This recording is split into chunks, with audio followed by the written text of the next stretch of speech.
Good morning, everyone. This is Kate from Hello Mums. We provide temporary childcare for nurseries and families in London. And today I have a very special guest. It is Alison Featherbe from Orange Caterpillar.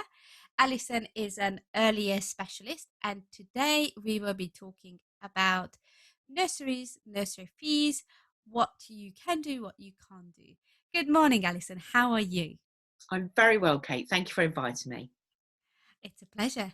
We have been collaborating for quite some time now, so I am just going to go into the middle of it and I'm going to ask you a question that all parents are asking.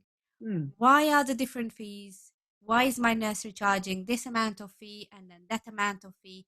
Why is it that my nursery charge is 20% and my friend's nursery charge is 30%, whilst another nursery doesn't charge anything? Yeah, you're absolutely right. There are lots of questions around this, and that's really understandable because parents are groups themselves, and they have lots of friends and contacts and everyone's talking about this, especially if we've got children of that age and we're accessing early years provision, whether it be a childminder or a nursery. And every childminder and nursery they're all in really different positions. That the variables are huge, and they have so many different outgoings as well. What They're are these variables if I'm a parent and I don't really know enough about my nursery? so I mean, they're obviously they're businesses, and they would have lots of costs around the venue that they're in. So they could be renting, they could have bought that, they could have a huge mortgage on it, they could have no mortgage on it, they could be renting and have astronomical rents, or they could have very low rents. They could be in a provision that's part of a council building, so they got a nominal rent, and the council's in a position not to charge them. So there's so many variables just around the venue, the building itself. Then we have staff costs. Everybody's staff costs are huge. They're a big part of Yes. their outgoings, and that's according to the number of staff that they have for the number of children that they have, if that makes sense. Um, and then obviously we've got all the amenities like electricity and gas and all those sorts of things, and we have business rates, etc., etc. So the variables are absolutely huge. Some people would have taken out huge loans to operate a business, and some people wouldn't. So every single individual provider is unique, just like children are. And so we can't presume that just because they are closed or open, we can't presume that all of their help and support that they're being given is going to meet their needs. We need our settings when we come back to the new normal, and we need them to be here for as part of the economic recovery. And what that looks like, we don't know yet. We don't even know when that is going to be. So it's very hard for settings to predict how long this is going to last, as it is for all of us. But also, they need to care for their staff team as well. There are schemes that they can access that the government have provided, as they have had for all sectors, but there's a big question mark now over the allocation of the funding, which Yes, can we talk a little bit about that? Because, yeah. me as a parent, I know that, my nursery has, let's say they are closed. Mm. Uh, and all the stuff is furloughed because they have emailed me. And I know from the news that they are still getting government funding. So how does that work? Why would I still have to pay? Yes, so the funding has always been a contentious policy.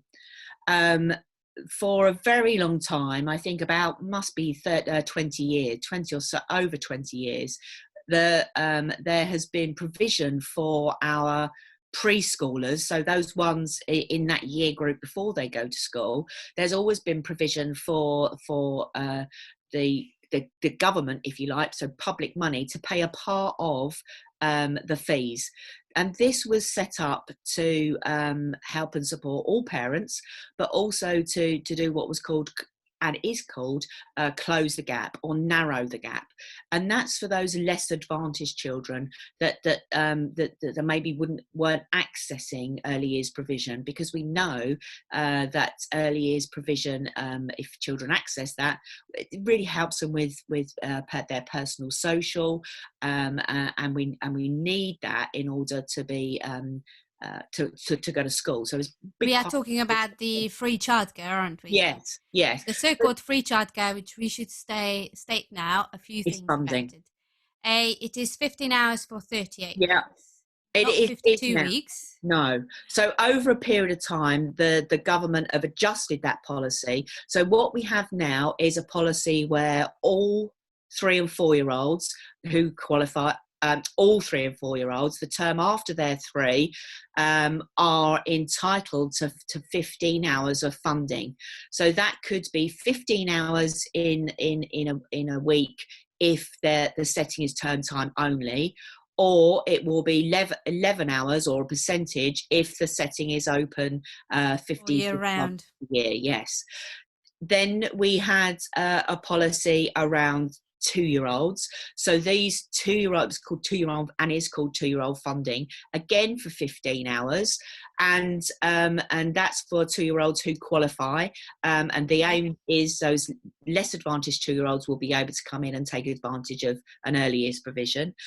And then a couple of years ago, we had 30-hour funding, and parents had to qualify for that and meet Yes. certain criteria. And that was a policy to enable parents to go back to work, and all the advantages of that are around. So So, basically, if a nursery is open 52 weeks a year, then that 15 hours is basically 11 hours. And obviously, those nurseries that we are talking about are private nurseries, because state nurseries are only term time and they are usually part of the school. yeah, So if my child goes to a private nursery, that means that the funding the nursery receives is for the 3, 4 year olds and some of the 2 year olds. yeah, But most nurseries cater for children who are only, babies. So they that's go right. from 0 to 5, really.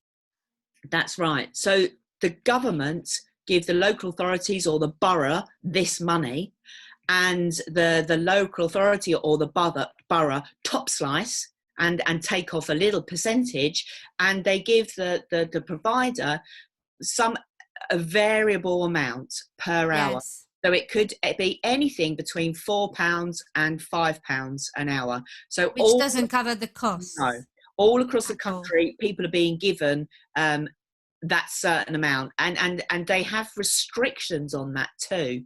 So they can't charge what's called a top up for that.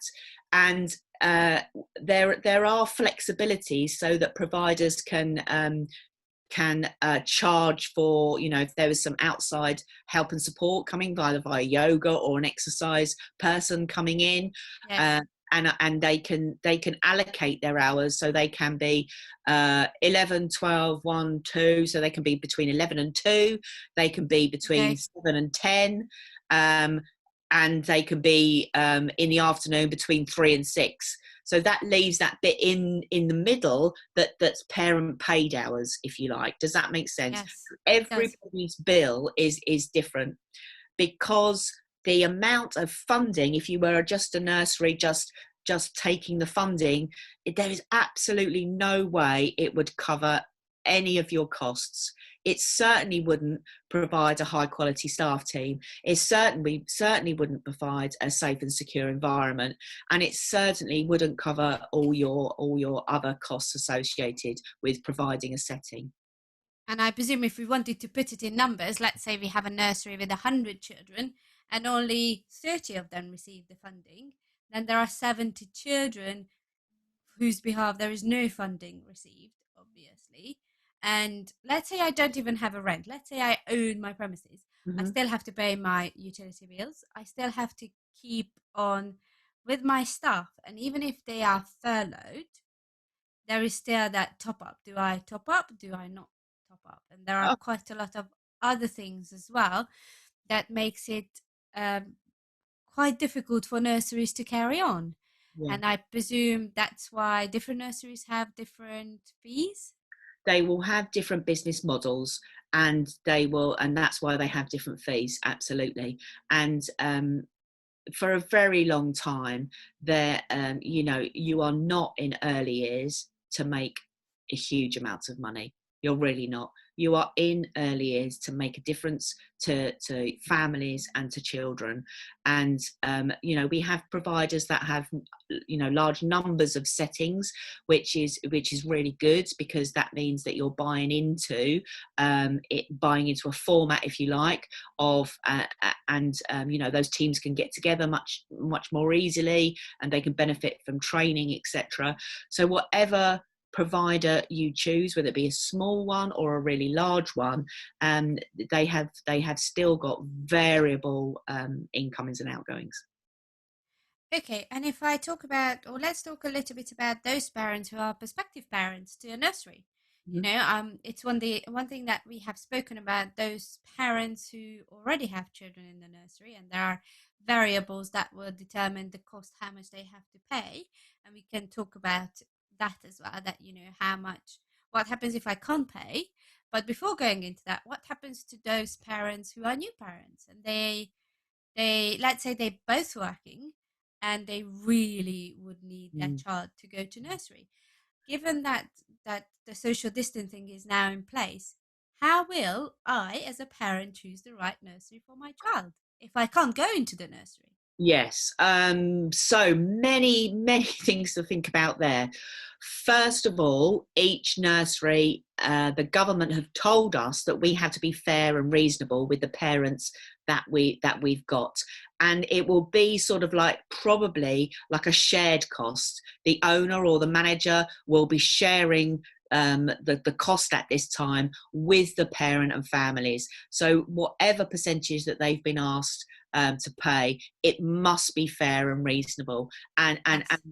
and that's absolutely right and fair. We know that the large percentage of the population are going to be receiving some support in whatever form that looks like. Yes.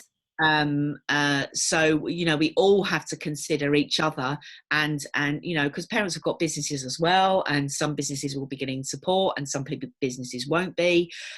So we think probably the best advice is to consider this on a sort of case by case basis, if you possibly can. So people are being asked for like a percentage or no fees, and that's entirely up to them to do that. Then we have people who are preparing their children for school.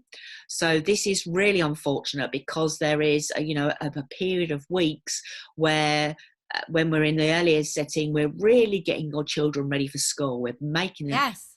sure they're more confident, making sure that they're able to go to the toilet, and to have those self-help skills that they're going to need to go to school. So that this period of time is crucial for that, and we liaise with parents to work together on those skills that we know children are going to need.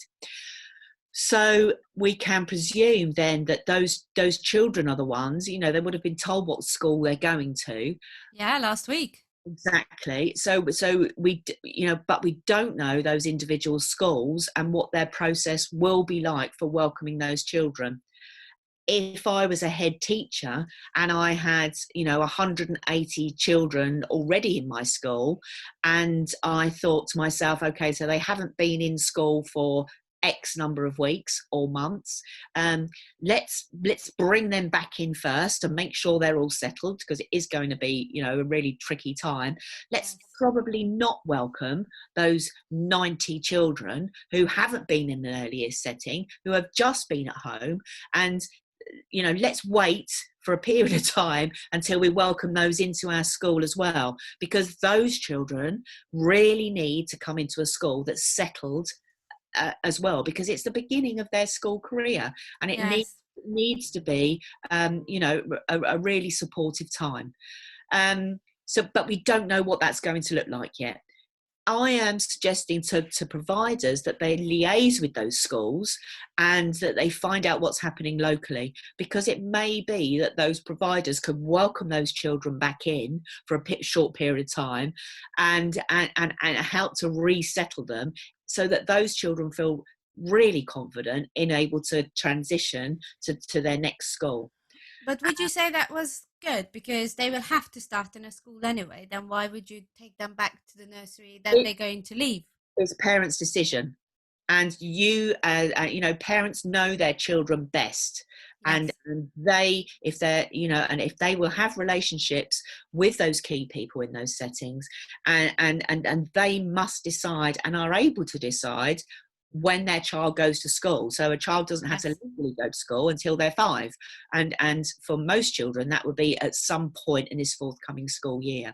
yes, So there's loads of variables there too. Depends what the school's going to say, and about how those new children are coming in, and it depends on that capacity for the provider to welcome those children back in. And everybody will absolutely do it differently. But what we do know is that parents will need to get back to work. They'll need to get yes. resettled. They themselves. And they so decisions are going to be really individual, but I just can't stress enough, we need to do what's right for each and every individual child. And so this communication around this between the provider and between the school is going to be essential. Okay. And what about new parents? Let's say I have a baby, a 3 month old baby, and I had her lined up to a new nursery, or let's say 9 months old. Let's go a little bit older. And she was supposed to start in May. Yes, so we've all had to adjust to our new plans. We absolutely have, and this is very much a part of it, because this you take up a place in an early years setting because you need it primarily for work, and that is, we must really remember that it's. Sorry, I think I have asked the question wrong. So let me just Yeah, rephrase it again. Um, I am a prospective parent to a nursery, and I do have a 3 year old, and I yeah. would like to send him or her to a nursery. How do I know which nursery to send my child at the moment or for the forthcoming month when social distancing will most likely mean that nurseries will not allow nursery visits? Yeah, so you have to do your research, and most nurseries have a really good website to refer to, and I would certainly talk to the provider and talk to the manager and make contact virtually. I'm supporting lots of settings with this, and how they could look at it in a very different way. I think we've all going to have to actually work in a very different way. Um, you have to go with your gut feeling, and I'm a safeguarding trainer, and we're always I always help and support people, and to think actually in your gut, if it feels right, it probably is going to be the right place for you and your child.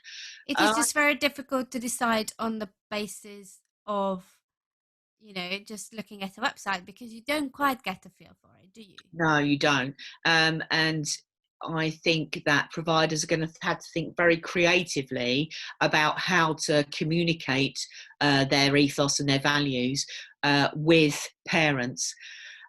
So they are going to have to think maybe in a different way. Often it's by word of mouth. So I would definitely, as a parent, use all your contacts, and you will get some very open and honest feedback via social media, as we've all probably realised. But make your own decisions as well, which is really, really important too. And it will be heavily dependent on your work situation, for example, and it will be what your work is going to look like in the future. I know my work is going to look quite different, so it will be heavily dependent on what your work is going to look like. The most important thing is that you need to choose somewhere that's right to nurture your child so that they can learn through play. Um, and we have Ofsted, and we have we have Ofsted reports that you can refer to as Yes. well. But we must remember that that's just done on a single day, on a point in time. And that could have been done maybe 4 years ago, and so that setting could have moved on an awful lot from that. So pay attention to the Ofsted report if you need to, but don't let that be your only point of reference for choosing somewhere. There are many ways to come together to think about the best place for you and, most importantly, your child. Do you think I can ask the potential nurseries to do like a virtual show round for us? Yeah, I really like that idea. I think that's going to be really important, heavily dependent on the nursery's skills around that to be able to do that. Um, so that certainly is a really good idea, and one way to get to know what happens in the nursery. Must remember that they probably won't be able to. What you're looking at when you go to a nursery is those valuable interactions that staff member does with children. And that means they're attuned to them, that they really zone in and gel with them. And if you can gain some information around that, that is what makes a difference to your child. Those high quality interactions with that individual key person and those other staff around your child.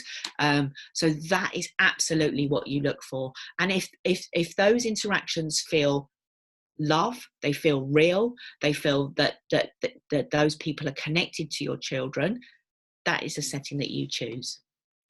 I presume it's going to be difficult because most nurseries will do their show rounds if they do a virtual show rounds without the children and without the staff due to safety and GDPR and other reasons.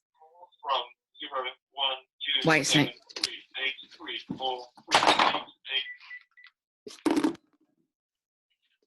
Are you able to pause that? Yeah. Ask the question again, sorry. I presume it's going to be difficult to do that though, because most nurseries who are able to do a virtual show round, they will do it when the children and the staff are not there though. Your name and phone number after the beep. We will return your call. Beep. Oh, good, it's no one. Get off. Oh, it's a long beep. Okay. I presume that's going to be difficult though, isn't it? Because nurseries are closed at the moment, or if they are open, they can't really film or do a virtual show round with the children and the staff interacting due to GDPR and safety and other regulations. So if there is a virtual tour, can I just try and talk to the nursery owner or nursery manager and find out who the key workers are? What usually happens in the room that my child would be in, Mm. or how do I get a feel for it? Mm. I think that's really important. Primarily, it will be discussions around values and their sort of ethos. What are they telling you is their primary reason for being there? And if their primary reason for being there is to provide a caring, nurturing environment for your child, where there's opportunities to learn through play, opportunities for your child to benefit from a challenging, thoughtful, exciting environment. And if you get some feedback around those sorts of things, I would say, in my opinion, that would demonstrate that ethos and those values are really going to be tuned into to the needs of your child. Does that make sense? Yes, it does. It does make complete sense. And I know it's very tricky for any parent being in, just being a parent and having your child at home all the time now. And this would be my other question. Obviously, as a parent myself and all the families at home, what resources should I use? This is not just necessary for nursery, but in because there is so much, and obviously school age children will get enough information from their school. They will be on their Zoom calls or their classes. But what about nursery children? Should I just let them learn through play and just try and interact with them? Or because, we spoke about it earlier, you mentioned that there are quite a few children who should be preparing for school. What about them? How do I help them? Okay, so the most important thing is to have those rich conversations with children. There is lots of research to say that a very wide vocabulary is one of the most important things in order for your child to be a success. So increase the child's vocabulary and understanding, bigger words, more interesting words, different types of words than you've used before, thought-provoking sentences, sentence with that are open-ended to invite the child to communicate back. And there's a really good link, I think, on YouTube. If you search serve and return, I can definitely send that to you, Kate, so you can send that out. Thank you. It's serve and return, and it's a really short clip, but it really does help and support you to really tune into what your child needs. We need children who are able to think and to make decisions and to communicate confidently with the adults around them. And if you encourage that, and if children do that more at home, they are more likely to feel confident when they go to school, because we know that the child that's able to do that will be the one that ultimately is more successful. So lots of conversations. I'm a big fan of make-believe play, and this is sometimes called socio-dramatic play.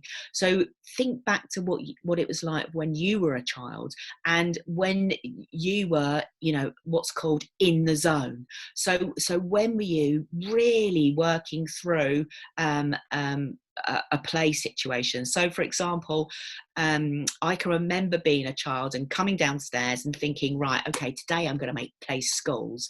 And so then I thought, okay, what do I need to play schools? So I gathered all my teddies and all my toys, and then I thought, okay, what does a school do? It definitely has junk modelling, because that's what we used to do then. So I went around the whole house, unraveling toilet roll, trying to find toilet roll holders, getting rid of the yogurt so that I could use the yogurt pots, washing them up.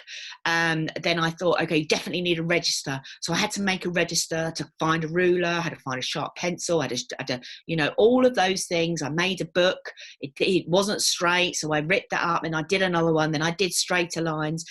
So this took me all day, and I was so interested in it. I was absolutely in the zone. I didn't need a parent to say, oh, maybe I could make those lines straighter for you. Oh, shall I staple that? Shall I just wash those yogurt pots up for you? I didn't need a parent to be there doing all of that. And at the end of the day, I sat down and started to take the register, and it was all over.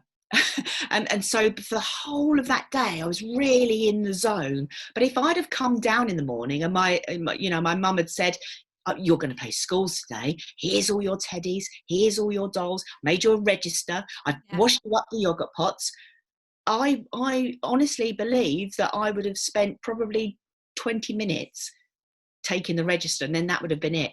My learning came throughout the whole of the day. So if you can talk to children about that and try and encourage them to be in the zone on their own, that is where the learning is richest. And that will obviously help you as a parent, because you can, get on and do something else if you need to. But that is where the learning is deepest. So but also we've got, doing those household chores with your child, huge amounts of value in doing that. There's going to be not only increased vocabulary, but we could be talking about letters and numbers if we need to. We could be, matching. Matching is such an important prerequisite for maths. So we could be lining up things. We could be looking at things that are bigger and smaller. Yes. Everyday household chores is such a rich learning environment for you and your child. And obviously, just to understand the routine, because we are a routine-based society. We wake up, then we get dressed. We You have are. to choose We your are. clothes. You have to do certain things yourself, and I think it's empowering when you tell the children maybe at the beginning that you need to do this, but when they are able to do it and they come to your room saying, "Oh, mummy, I'm dressed," then Mm. that's a win-win for everyone. It is. Now, the most important thing that we need to do for children is to develop their attention. And so they need longer amounts of time deepening their attention. And Yes. a routine is really helpful for this, because if we keep saying, oh, we're going to do this, then we're going to do that, then we're going to do that, children become overwhelmed, and that's at the end of the day, that's where you find it really difficult. So a routine is really useful to deepen that attention, attention that children need. And really the routine is getting up, looking after yourself, making sure that you're as independent as possible, knowing when you can use a clock if you need to, or you can use a sand timer, or you can use one of those cooker timers, to help. And children really just need to know when the snacks are coming, when it's time to maybe be on a remote device, when it's not time to be on a remote device, and when their bedtime routine starts. So those points in the day are how children, get through to the end of the day. So Yes, because they don't quite understand time, so you have to put it into no. perspective that after breakfast you will go outside, or we will go outside, or we will go and explore, and then when we come back we're going to have lunch, Hmm. and so on and so forth. Exactly. And you know your children best, and you can say, going to play here until the sand timer goes off, and then we're going to go and do this. And that actually really helps with what's called transition as well. And that's where we see those behavior sort of kicking in when children aren't really prepared for the next thing to happen. So transition is really key. So children need a lot of preparation, because if you're in the zone and really involved in your play, you really don't want somebody coming up and telling you, okay, we're going to go out now. Because that will completely throw you, because you in your mind had thought, okay, I'm going to do this, then I'm going to do that, then I'm going to do that. And if someone is to come in and put a stop to all of that, you've killed that learning dead. And, Yes. and learning is a fun time to really learn about yourself, but to develop really high levels of well-being involvement that we know are key to learning formally in the future. Yes. Well, it might be a good tip, but what I do with my 4-year-old at home is that when I know that when he needs to understand that things are coming to an end, I just say, I put on the timer and this is how much time you have. You still have time, but when the ding a ding a ding song goes off, then that's the end of your time, and then we're going to do something else. Brilliant. And children can choose their own. We've all got phones with timers on. um Yes. there's so many ways, and that's all learning. That's all learning. So yeah, really, parents are the child's first and foremost educator, and they must remember that. And they, there is lots of things that we can access, and we know that, but get back that real self-esteem around being a parent, because that's so important at this time. It's an opportunity, for those relationships to become much deeper, and that will really help children cope with what's in the future, and get it back Well, to. there's many more that we could talk about, and we usually do on our Inspiring Nurseries podcast. But thank you so much, Alison, for joining me today. I hope we have provided our parents and our lovely businesses and everyone else with a little bit of an advice on how to understand what's happening with nurseries, and what are the resources, and what are the things that you should look out for as a parent.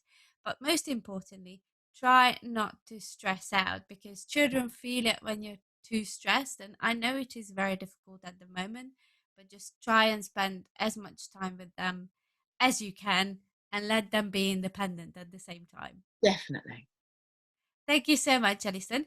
Please join us tomorrow when we will be talking about first aid at home with Anna from Teach, and we will be looking at how to keep our family at home, healthy, and if an accident happens, what to do in that case. Have a lovely day, everyone, and talk to you soon. Bye.